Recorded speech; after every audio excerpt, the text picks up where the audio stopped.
سيدنا يا رسول الله صلى الله عليه وسلم الصلاة والسلام عليك يا سيدنا يا حبيب الله صلى الله عليه وسلم الصلاة والسلام عليك يا سيدنا يا سيد المرسلين صلى الله عليه وسلم خذ بأيدينا قلت حيلتنا أدركنا.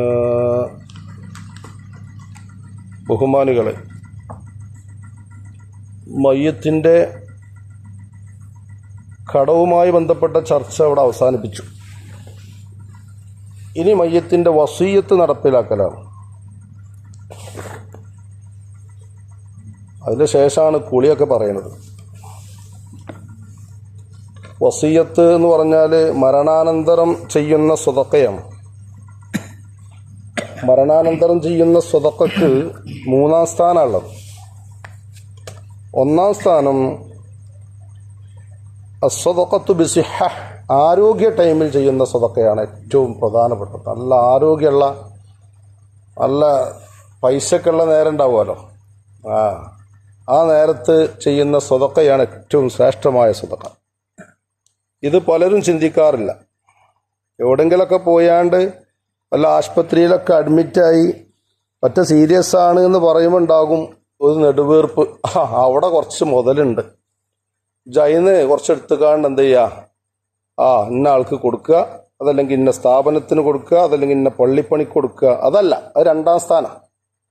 1-ാം സ്ഥാനം ഹബീബായ റസൂലുള്ളാഹി സ്വല്ലല്ലാഹു അലൈഹി വസല്ലമ തങ്ങൾ പറയുന്നത്, ഫിഖ്ഹ് പറയുന്നത്, സിഹത്ത്, ആരോഗ്യ ടൈമിൽ കൊടുക്കുന്ന സ്വതക്ക. ആ ഒരു റുപ്യക്ക് ഭയങ്കര വിലയുള്ളത്. അള്ളാഹു ചെയ്തതൊക്കെ കബൂലാക്കട്ടെ. പിന്നെ ഉള്ളത് മറളി, രോഗ ടൈമിൽ ചെയ്യുന്ന സ്വതക്ക 2-ാം സ്ഥാനം. അതിൽ കുറേ ആൾക്കാരുണ്ടാവും. ആ ഗണത്തിൽ ഒരുപാട് ആളുകൾ, 99.25% അതിലുള്ളത് രോഗമായി കിടക്കുമ്പോഴുള്ള സ്വതക്ക. അപ്പോൾ ഒരു 100 റുപ്യ സ്വലാത്തിലേക്ക്, ഒരു ചാക്ക് സിമന്റ് പള്ളിപ്പണിയിലേക്ക്. അങ്ങനല്ല, അതും ഗുണാണ്. 3-ാം സ്ഥാനാണ് മരണാനന്തരമുള്ളതായ സ്വതക്ക. അതിന്റെ പേരാണ് വസീയത്ത്. ശറഅയിൽ വസീയത്ത് എന്ന് പറഞ്ഞാൽ തബറുഉൻ ബിഹഖിൻ മുളാഫിൻ ലിമാ ബഅദൽ മൗതി, മരിച്ചതിന് ശേഷം, മരണത്തിന്റെ ശേഷമുള്ളതിലേക്ക് ചേർക്കപ്പെട്ട ഒരു ഹക്ക് കൊണ്ട് സൗജന്യമായി കൊടുക്കുക. ഇയാൾക്ക് കുറച്ച് മുതലുണ്ട്, ആ മുതല് ചെറുതാവട്ടെ വലുതാവട്ടെ, ഞാൻ മരിച്ചു കഴിഞ്ഞാൽ അതിൽ നിന്ന് ഇന്ന ആളിന സ്ഥലത്തേക്ക് കുറച്ച് കൊടുക്കണട്ടോ എന്നും പറഞ്ഞ് മക്കളെ ഏൽപ്പിക്കുക, അല്ലെങ്കിൽ ബന്ധപ്പെട്ടവരെ ഏൽപ്പിക്കുക. അതിനാണ് വസീയത്ത് എന്ന് പറയുന്നത്. അത് കിട്ടിയാ കിട്ടി, അത്രേ ഉള്ളൂ. കാരണം വാപ്പ വസീയത്ത് ചെയ്ത് പോയി മക്കൾ കൊടുക്കാത്ത എത്ര ആൾക്കാരുണ്ട്, നമ്മളെ അനുഭവത്തിൽ തന്നെ ഉണ്ട്. മഞ്ചേരി പാലക്കുളം പള്ളി ഒരു ഉദാഹരണമാണ്. ചർച്ച അവിടെ നിർത്താം. വാപ്പ വസീയത്ത് ചെയ്തു, മകൻ അത് തടഞ്ഞു വെച്ചു. അത് കിട്ടിയാ കിട്ടി. അതേ സദാ കൊടുക്കേണ്ട ആരോഗ്യമുള്ള ടൈമിൽ ആ വാപ്പാക്ക് കൊടുക്കുകയാണെങ്കിൽ അൽഹംദുലില്ലാഹ് അത് അവിടെ എത്തേണ്ടടുത്ത് എത്തിയിരുന്നു. വസീയത്ത് പറഞ്ഞാൽ അത്രേ ഉള്ളൂ.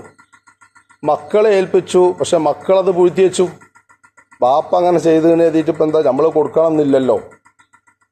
മൂപ്പരെ പാരത്രിക ജീവിതത്തിൻ്റെ അവസ്ഥ മൂപ്പര നോക്കിക്കോട്ടെ എന്നും പറയുന്ന മക്കളല്ല ഇപ്പോൾ ഉള്ളത്. അതുകൊണ്ടാണ് വസീയത്തിൻ്റെ കാര്യം മറക്കണ്ട. അത് മുഅക്കദായ സുന്നത്താണ്. സുന്നത്തുൻ മുഅക്കദ, ഇജ്മാ മുസ്ലിം ഉമ്മത്തിലെ മുജ്തഹിദികളായ പണ്ഡിതന്മാർ ഐക്യകണ്ഠേന തീരുമാനിച്ച തീരുമാനമാണ് മരണശേഷമുള്ള സ്വതക്ക വസീയത്ത്. അത് സുന്നത്തുൻ മുഅക്കദയാണ്, ശക്തിയായ സുന്നത്താണ്. അതുകൊണ്ട് തന്നെ ഫയംബഗി അല്ലാ യുഗ്ഫല അൻഹാ സഅതൻ, ഒരു ടൈമും അതിനെക്കുറിച്ച് ശ്രദ്ധിക്കാതെ പോകരുത്. ഹദീസുണ്ട്, ഒരു ടൈമും അതിനെക്കുറിച്ച് ശ്രദ്ധിക്കാതെ പോകരുത്. സയ്യിദുനാ റസൂലുള്ളാഹി സ്വല്ലല്ലാഹു അലൈഹി വസല്ലമ തങ്ങൾ പറയുന്നു വസിയത്തിനെ കുറിച്ച്, മാ ഹഖ്ഖു ഇംറിഇൻ മുസ്ലിമിൻ ലഹു ശൈഉൻ യൂസി ബിഹി യബീതു ലൈലതൻ ഔ ലൈലതൈൻ ഇല്ലാ വസിയ്യതുഹു മക്തൂബത്തുൻ ഇൻദ റഅസിഹി. ബുഖാരി മുസ്ലിം റിപ്പോർട്ട് ചെയ്ത ഹദീസാ. ഒരു മുസ്ലിമായ മനുഷ്യനിക്ക് യോജിച്ചതല്ല എന്ത് ലഹു ആ മുസ്ലിമായ മനുഷ്യന്റെ അബൂക്കറോ അല്ലെങ്കിൽ മുഹമ്മദോ അല്ലെങ്കിൽ റഷീദോ ഏതെങ്കിലേക്കോട്ടെ അയാൾക്കുണ്ട് ഷൈഉൻ ഒരു മുതലുണ്ട്, അയാൾക്കൊരു മുതലുണ്ട്, ചെറുതാവട്ടെ വലുതാവട്ടെ. റബ്ബറും തോട്ടത്തിന്റെ ആൾക്കൊന്നും പോകണ്ട, ആളെ കയ്യുമ്പോൾ റാഡോ വാച്ച് ഉണ്ട് കൂട്ടിക്കോളൂ. ഒരു ഉദാഹരണം, റാഡോ വാച്ച് പറ്റിയൊരു വിചാരിക്കുന്നത് ഇന്നെ പറ്റിയ പറയുന്നിട്ടാ, അതിന്റെ ഇടക്ക് പറഞ്ഞതാണ്. ഒരു നല്ലൊരു വാച്ച് അയാൾക്കുണ്ട്. ആ വാച്ച് വെച്ചിട്ടാണ് അയാൾ മരിച്ചു പോണത്. മനസ്സിലായില്ലേ? യൂസി ഫീഹി ആ വസ്തുവിൽ അയാൾ വസീയത്ത് ചെയ്തിരിക്കുന്നു, ഇതിന്റെ കാലശേഷം ഇതിന്റെ മൂത്ത മോന് കൊടുക്കണട്ടോ പറഞ്ഞു പോയി. കച്ചറ കൂടെ വേറെ എവിടെയെങ്കിലും പോണോ? വേറെ താഴത്തെ 5 മൂന്നാമത്തെ കുട്ടിയുണ്ട്, 4ാമത്തെ കുട്ടിയുണ്ട്, ഒക്കെ ഉണ്ട്. ഇയാളെ കച്ചറ ഉണ്ടാകുകയാണ്, എല്ലാം എന്തെങ്കിലും നോക്കണ്ട, നോക്കണ്ട. ഏതായാലും അയാൾ അതിൽ വസീയത്ത് ചെയ്യണം. അങ്ങനെ ചെയ്യാതെ മുത്തുനബി പറയാണ് യബീതു ലൈലതൻ ഔ ലൈലതൈൻ, ഒരു രാത്രി കടന്നുറങ്ങി അല്ലെങ്കിൽ 2 രാത്രി കടന്നുറങ്ങുക ചെയ്യാതെ, വസീയത്ത് ചെയ്യാതെ 1 രാത്രിയോ 2 രാത്രിയോ കടന്നുറങ്ങാൻ പാടില്ല. ഇല്ലാ വസീയത്തുഹു മക്തൂബത്തുൻ ഇൻദ റഅസിഹി, തലന്റെ അടുത്ത് അത് എഴുതി വെക്കണം, എന്നിട്ടേ അയാൾ കടന്നുറങ്ങാൻ പറ്റുള്ളൂ. അപ്പം മരിക്കണീന് മുമ്പ് അയാൾക്ക് കുറച്ച് വസ്തു സ്വതക്ക ചെയ്യാനുണ്ട്, അയാൾ അതിനുള്ള വസീയത്ത് അവിടെ എഴുതി വെക്കാതെ കടന്നുറങ്ങരുത് എന്നാണ് സയ്യിദുനാ റസൂലുള്ളാഹി സ്വല്ലല്ലാഹു അലൈഹി വസല്ലം. ആ തലന്റെ അടുത്ത് എന്നുള്ള കിനായത്താണ്. അത് പെട്ടിയിലാകാം, മേശയിലാകാം, വേറെ അടുത്ത് എവിടെയെങ്കിലും ആവാം, ഒക്കെ ആവാം. എന്താ അങ്ങനെ പറയാനുള്ള കാരണം? ഫതുഹുൽ മുഈനിൽ പറയുന്നുണ്ട്, അത് ലി അന്നൽ ഇൻസാന ലാ യദ്രി മതാ യഫ്ജിഉഹുൽ മൗതു, എപ്പോഴാണ് മരണം അവനെ തട്ടിയെടുക്കുന്നത് എന്ന് അവനിക്കറിയില്ല. ഖാലല്ലാഹു അസ്സ വജൽ, ഖുർആനിൽ അങ്ങനെയുണ്ട്, ലാ തദ്രി നഫ്സുൻ ബി അയ്യി അർളിൻ തമൂത്ത്, എവിടെ വെച്ചാണ് റൂഹ് പിടിക്കപ്പെടുക എന്ന് ഒരാൾക്കും പ്രവചിക്കാൻ പറ്റൂല. ചിലപ്പോൾ നടക്കണ നടത്തത്തിലേക്കാരും, ചിലപ്പോൾ പോണ പോക്കിലേക്കാരും, ചിലപ്പോൾ ഉറങ്ങണ ഉറക്കത്തിലേക്കാരും.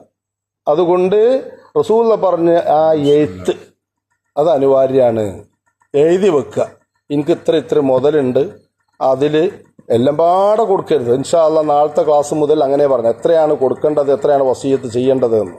അല്ലാഹു സുബ്ഹാനഹു വ തആല ബോധമുള്ള മനുഷ്യരെ കൂട്ടത്തിൽ നമ്മൾ അല്ലാഹു ഉൾപ്പെടുത്തട്ടെ. ശ്രദ്ധിക്കാതെ പോകരുത്, ആ ഹദീസിന്റെ പൊരുളതാണ്.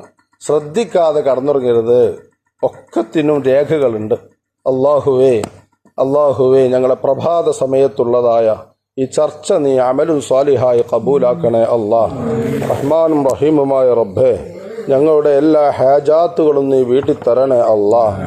ഞങ്ങളെ പള്ളിയുടെ നിർമ്മാണത്തിലേക്ക് സ്വതക്ക ചെയ്ത ഒരുപാട് ആളുകളുണ്ട്. രോഗിയായി കിടക്കുന്നവരുണ്ട്, ആരോഗ്യ സമയത്ത് ചെയ്തവരുണ്ട്, ചെയ്യാൻ എഴുതി വെച്ചവരുണ്ട്, ഇപ്പോഴും കൊടുക്കാൻ കഴിയാതെ ദുഃഖിക്കുന്നവരുണ്ട്.